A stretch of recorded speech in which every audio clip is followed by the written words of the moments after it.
తెలంగాణలో గంజాయి గుప్పుమంటోంది. విద్యార్థులే టార్గెట్ గా వీటి అమ్మకాలు జోరుగా సాగుతున్నాయి.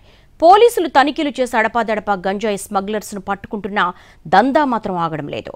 రోజుకో చోట గంజాయి గ్యాంగ్లు పట్టుబడుతూనే ఉన్నాయి.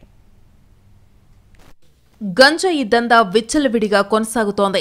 అక్రమ రవాణాను అరికట్టేందుకు చర్యలు తీసుకుంటున్నామని చెబుతున్న పోలీస్ ఎక్సైజ్ అధికారుల మధ్య సమన్వయం కరువై విక్రయాలు జోరుగా కొనసాగుతున్నాయి.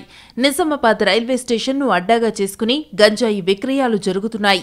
మహారాష్ట్రలోని నాందేడ్ నుంచి గంజాయి రవాణా చేస్తూ విక్రయాలు కొనసాగిస్తున్నారు.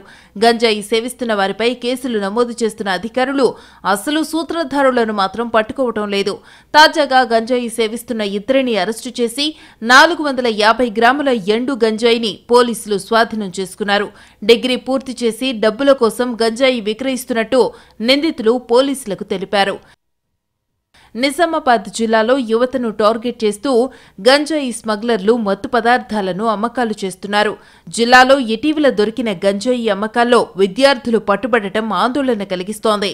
చిన్న చిన్న పాకెట్లుగా చేసి కాలేజీలు, స్కూళ్ల దగ్గర గంజాయి విక్రయాలు చేస్తున్నట్టు పోలీసుల దృష్టికొచ్చింది. పాన్ డబ్బాలు, హోటళ్లు, దుకాణాలను అడ్డాగా చేసుకుని గంజాయి విక్రయాలకు పాల్పడుతున్నారు. ప్యాకెట్ను బట్టి 100 నుంచి 400 రూపాయల వరకు విక్రయిస్తున్నారు. గంజాయిని సిగరెట్లో పెట్టుకుని ఆ మత్తును యువత ఆస్వాదిస్తున్నారు. వీరితో పాటు కూలీలు ఎక్కువ మత్తు కోసం గంజాయిని సేవిస్తున్నారు.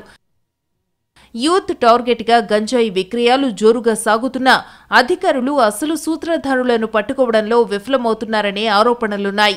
గంజాయి సేవించేవారిని అరెస్టు చేసి చేతులు దులుపుకోకుండా అసలు సూత్రధారులపై ఉక్కుపాదం మోపాలని విద్యార్థుల తల్లిదండ్రులు కోరుతున్నారు.